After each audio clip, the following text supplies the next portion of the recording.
একটা বাস্তবতায় একজন মানুষের এই শুধুমাত্র ভিসা নেওয়ার জন্য পার্শ্ববর্তী কোনো দেশে যেতে গেলে প্রায় 50 থেকে 60,000 টাকা অতিরিক্ত ব্যয় তার সাথে ভোগান্তিত আছে। তো সেই জায়গা থেকে আমাদের বর্তমান গণপ্রজাতন্ত্রী বাংলাদেশ সরকারের বর্তমান উপদেষ্টা সরকারের কাছে আমাদের যে আহ্বান সেটা হলো যে ইউরোপের দেশগুলোর ভিসা বাংলাদেশ ইউরোপীয় দেশগুলোর এম্বাসি বা কনসুলেট ভবন বা ভিসা সেন্টার বাংলাদেশে চালুর দাবিতে আজকে আপনাদের সামনে সংবাদ সম্মেলনে সমবেত হয়েছি। আমাদের একটা এই মুহূর্তে লিখিত বক্তব্য পাঠ করবেন ইউরোপগামী ভিসা প্রত্যাশী পরিষদের লম্বা হয়ে যায় কেন এই লোকটা দাঁড়ায় যায় কেন নাফিজা ইসলাম খান। ভাই আপনি একটু সরতে হবে, আপনার মাথাটা আমার হ্যাঁ ঠিক আছে ঠিক আছে। যেন বাংলাদেশেই সম্পন্ন করা যায় তা নিশ্চিত করা জরুরি। তাতে ইউরোপের দেশগুলোতে বেশি সংখ্যক বাংলাদেশে যেতে পারবে এবং বেশি বেশি রেমিটেন্স আমাদের দেশে আসবে। আমাদের উদ্দেশ্য কোনো রাজনৈতিক প্ল্যাটফর্ম থেকে আসা নয়, বরং আমরা দৃঢ়ভাবে বিশ্বাস করি যে কূটনৈতিক সম্পর্ক বজায় রেখে আমরা ইউরোপের সকল দেশে আমাদের অবস্থানকে আরো শক্তিশালী করতে পারি। আমাদের বাংলাদেশে যদি ইউরোপীয় কনসুলেট এবং এমবাসি কার্যক্রম চালু করা হয় তবে আমাদের নাগরিকদের ইউরোপে প্রবেশের প্রক্রিয়া আরো সহজ হবে এবং অর্থ সাশ্রয় হবে। আমাদের লক্ষ্য হচ্ছে গণপ্রজাতন্ত্রী বাংলাদেশ সরকার মাননীয় উপদেষ্টা সহ মাননীয় উপদেষ্টা পররাষ্ট্র উপদেষ্টার দৃষ্টিগোচর করা এবং এটা বোঝানো যে মাননীয় প্রধান উপদেষ্টা ও প্রধান উপদেষ্টা যদি পররাষ্ট্র উপদেষ্টা যদি এই বিষয়টির গুরুত্ব বিবেচনায় নিয়ে ইউরোপের দেশগুলোর সাথে কথা বলেন, বাংলাদেশ তাদের মিশন চালু করার ব্যবস্থা করেন। আমরা বিশ্বাস করি 24-এর গণঅভ্যুত্থানের মধ্য দিয়ে দায়িত্ব নেওয়া শান্তিতে নোবেল বিজয়ী আন্তরিক ইচ্ছা পোষণ করলে বাংলাদেশে ইউরোপের সকল দেশের মিশন চালু করবেন, কারণ মাননীয় প্রধান উপদেষ্টা ওই পরিমাণ গ্রহণযোগ্যতা ইউরোপের সরকার প্রধানদের কাছে রয়েছে। সুতরাং আমাদের আগতে দ্রুত তিনি যেন গুরুত্ব সহকারে বিষয়টি আমলে নেন। আমাদের প্রস্তাবনাগুলো কি? আমরা বিশ্বাস করি যে বাংলাদেশে ইউরোপীয় কনসুলেট এবং এম্বাসি কার্যক্রম চালুর মাধ্যমে নিম্নলিখিত সুবিধাগুলো অর্জন করা সম্ভব। 1. সময় ও খরচ সাশ্রয়। বাংলাদেশে যদি সকল কার্যক্রম চালু থাকে তবে দিল্লি যাওয়ার প্রয়োজন হবে না। এতে করে সময় ও খরচ উভয়ই বাঁচবে, জনগণ উপকৃত হবে, ইউরোপ গমনে খরচ কমে যাবে, কার্যক্রমে গতি বৃদ্ধি হবে। এটা হচ্ছে 2 নম্বর পয়েন্ট। স্থানীয় সেবা গ্রহণের মাধ্যমে আবেদনের প্রক্রিয়া আরো সহজ হবে, দ্রুত হবে, ফলে নাগরিকরা দ্রুত ভিসা ও অন্যান্য সেবা গ্রহণ করতে পারবে।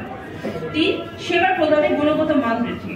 বাংলাদেশে সরাসরি এম্বাসি কনসুলেট কার্যক্রম চালু থাকলে আমাদের নাগরিকরা সঠিক ও নির্ভুল তথ্য পেতে সক্ষম হবেন এবং কোনো দ্বিধা ছাড়াই সহজে পরামর্শ নিতে পারবেন। 5. স্থানীয় কর্মসংস্থান ও যোগাযোগ উন্নয়ন। এই পদক্ষেপে স্থানীয় কর্মসংস্থান সৃষ্টির সুযোগ থাকবে এবং বাংলাদেশ ও ইউরোপীয় দেশগুলোর মধ্যে সম্পর্ক আরো সুদৃঢ় হবে। কিভাবে এগিয়ে যাওয়া যেতে পারে? সরকারের সাথে প্রথম কথাটা হচ্ছে সরকারের সাথে সংলাপ। আমরা কূটনৈতিক চ্যানেলের মাধ্যমে সরকারকে এই সমস্যার গুরুত্ব বোঝাতে চাই যে তারা যথাযথ পদক্ষেপ গ্রহণ করবেন। ইউরোপীয় রাষ্ট্রগুলির সাথে 2 নম্বর পয়েন্টটা ইউরোপীয় রাষ্ট্রগুলির সাথে আলোচনা। ইউরোপীয় রাষ্ট্রগুলির প্রতিনিধির সাথে যোগাযোগ করে তাদের সাথে মিটিং আয়োজন করা এবং কনসুলেট কার্যক্রম বাংলাদেশে চালু করার গুরুত্ব বোঝানো। 3. জনগণের সহায়তা ও সচেতনতা বৃদ্ধি।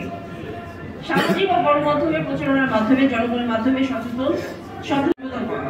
আমরা দিল্লির সাথে কোনো বিরোধে যেতে চাই না বা আসতে চাই না, বরং আমাদের মূল উদ্দেশ্য হলো বাংলাদেশের জনগণের কল্যাণে সরকারকে বিষয়টির গুরুত্ব অনুধাবনের মাধ্যমে সচেষ্ট করে তোলা।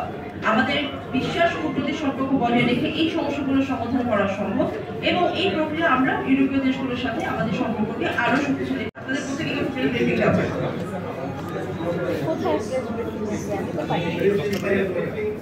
আপনারা পানি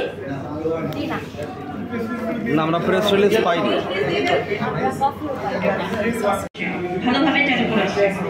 আপনাদের অবগত জন্য জানাই যে আমাদের দেশে কিন্তু বিএফএস গ্লোবাল ইউরোপীয় ইউনিয়নের বেশিরভাগ দেশগুলো কিন্তু আপনার বিএফএস গ্লোবালের মাধ্যমেই তাদের কার্যক্রম দিয়ে থাকে।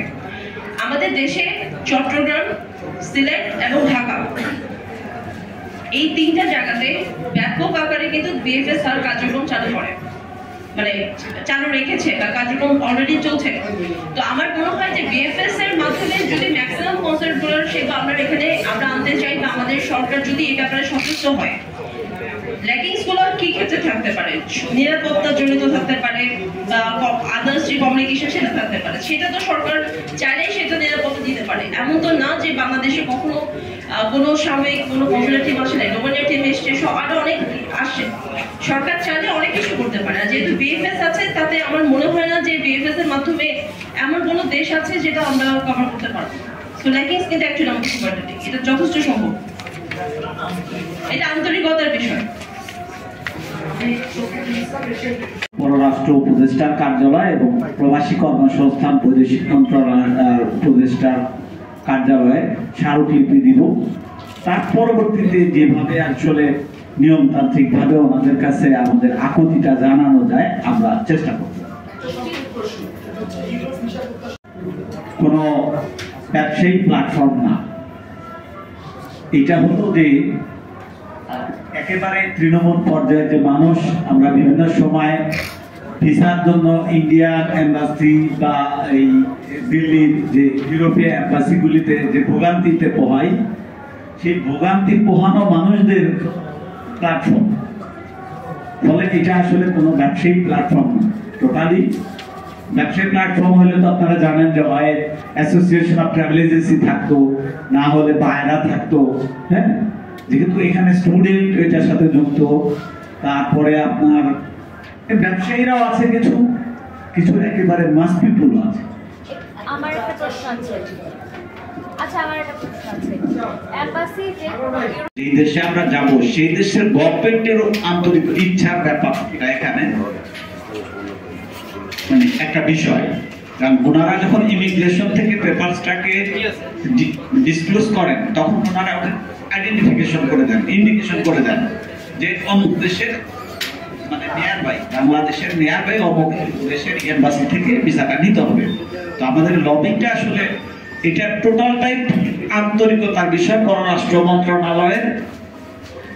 এবং যেহেতু আমাদের মাননীয় প্রধান উপদেষ্টা একটা ইন্টারন্যাশনালি ইউরোপীয় সরকারগুলোর কাছে একটা গ্রহণযোগ্যতা আছে, তো উনি যদি আন্তরিক হন, আমাদের কষ্টগুলো যদি বুঝেন, এম্বাসি চালু করাটা হয়তো অনেক কঠিন বিষয়, কিন্তু আমরা জানি যে কনসুলেট চালু করা কিন্তু একটা ছোট্ট ফ্ল্যাটের মধ্যে তারা কনসুলেট চালু করেন, অথবা ভিসা সেন্টার চালু করলে তারা একটা ছোট্ট ধরেন যে 700-800 স্কোয়ার ফিট এরিয়ার মধ্যে কিন্তু তারা ভিসা সেন্টার চালু করতে পারেন। তো ফলে আমাদের মনে হয় না যে সরকার চাইলে এটার অসম্ভব কিছু। ধন্যবাদ।